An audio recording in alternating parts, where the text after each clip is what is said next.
안녕하세요, 천국 친구들. 한 주간이 빨리 지나간 것 같아요. 오늘이 벌써 토요일이네요. 내일은 우리 주일 예배가 있는 날인데 여러분 얼마나 기대하나요? 우리 목사님들과 강도사님은 여러분과 함께 내일 그 예배를 위해서 정말 열심히 준비하고 기대하고 있어요. 우리 같은 정성스러운 마음으로 예배를 준비하도록 해요. 오늘은 여러분과 함께 마가복음 11장 20절에서 25절까지를 열매 맺는 믿음이라는 제목으로 여러분과 같이 초등부 생명 묵상을 한번 시작할게요.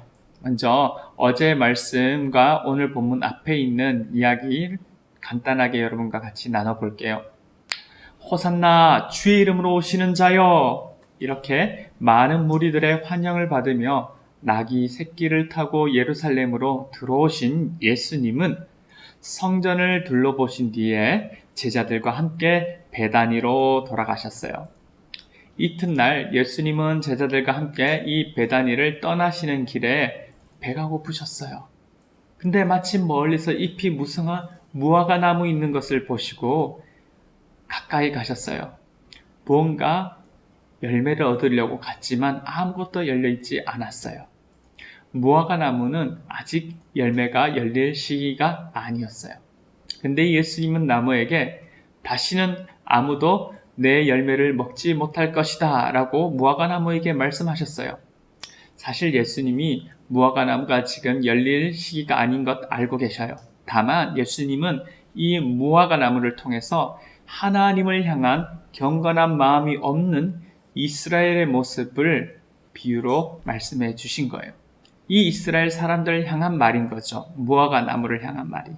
이스라엘 사람들이 지금 영적으로 어두워져서 하나님을 향한 경건한 모습, 정성을 다하는 간절한 모습을 지금 잃어버렸다고 생각하셨어요. 이스라엘 사람들은 이 성전에서 하나님께서 받으실 만한 희생제사를 잘 구별하여 드려야 했어요. 하지만 이 성전의 예배가 희생제사가 아니라 돈벌이 수단이 된 거예요. 그래서 예수님이 성전으로 가셨을 때 성전에서 재물을 사고 파는 장사꾼들을 다 쫓아내셨어요. 그들을 통해 이익을 챙기는 종교 지도자들도 있었기 때문이에요. 이스라엘은 더 이상 이러한 희생제사로는 죄 용서를 받을 수 없어요. 왜냐? 이제 예수님을 통해서만 죄 용서를 받을 수 있게 되기 때문이에요. 예수님이 우리 죄를 대신하여서 십자가에서 죽으셔서 영원한 희생 제물이 되실 것이기 때문이에요. 우리는 예수님을 통해서 하나님께 나아가고 하나님께 예배드릴 수 있게 된 거죠. 더 이상 성전이 중요한 것이 아니게 되었어요. 예수님이 새로운 성전이 되신 거예요. 이 일로 백성들이 예수님을 두려워하니까 대제사장과 율법학자들이 예수님을 죽일 방법을 찾기 시작했어요. 그리고 저녁에 예수님과 제자들은 성 밖으로 떠났어요. 그리고 오늘 이 본문이 다음날 아침이에요.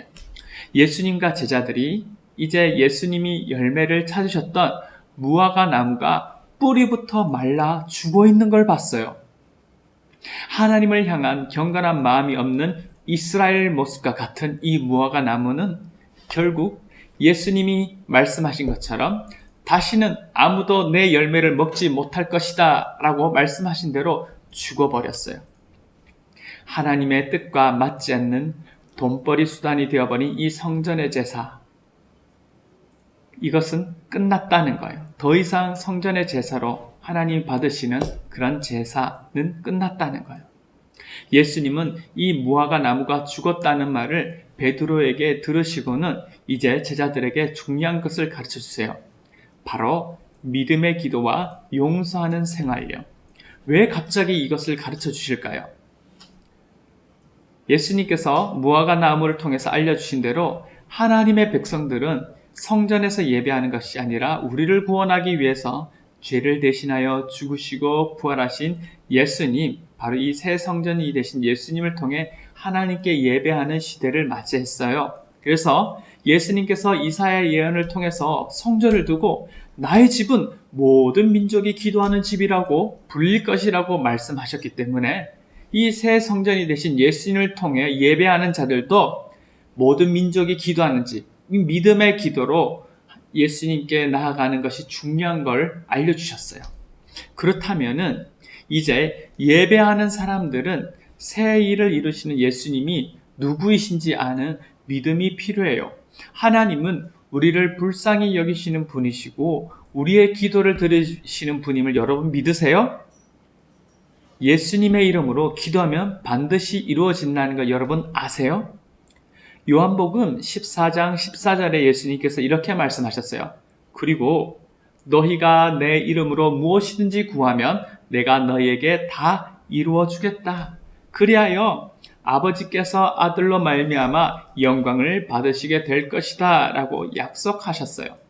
그렇기 때문에 예수님을 의지하여 하나님을 예배하는 사람은 약속을 지키시고 우리를 불쌍히 여기시고 돌보시는 하나님을 의심하지 않는 믿음이 필요해요. 자, 이러한 믿음이 있는 사람에게는 뭐가 나타날까요? 열매가 나타나요.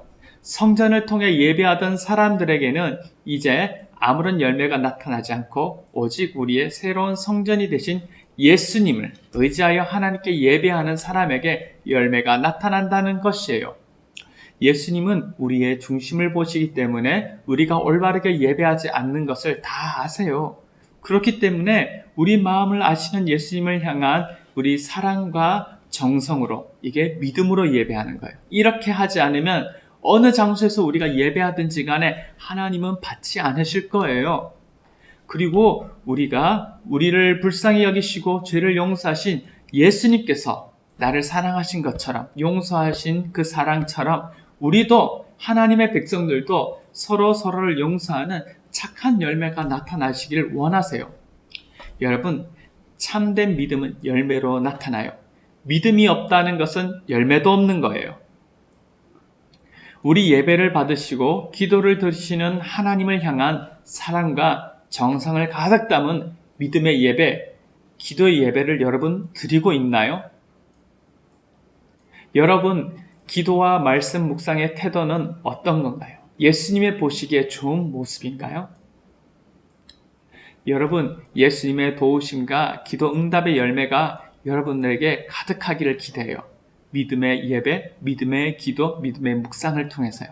그리고 예수님이 우리를 용서하신 것처럼 여러분들이 오늘 누구를 용서해야 되는지 한번 깊이 생각해보고 여러분의 양심에, 성령님이 여러분 양심에 말씀하시는 대로 그 생각나게 하는 그 친구를 따뜻하게 용서해보는 착한 행동의 열매가 나타나기를 한번 기대해봐요. 기도할게요. 하나님, 우리 초등부 친구들이 새 힘과 위로를 주시는 예수님을 바로 알게 해주세요. 우리 마음을 아시는 예수님을 의지하는 믿음으로 힘과 정성을 다해 믿음으로 기도하고 예배하게 해주세요. 그래서 하나님의 은혜와 기도 응답과 선한 행동의 열매가 나타나게 해주세요. 예수님의 이름으로 기도드립니다. 아멘.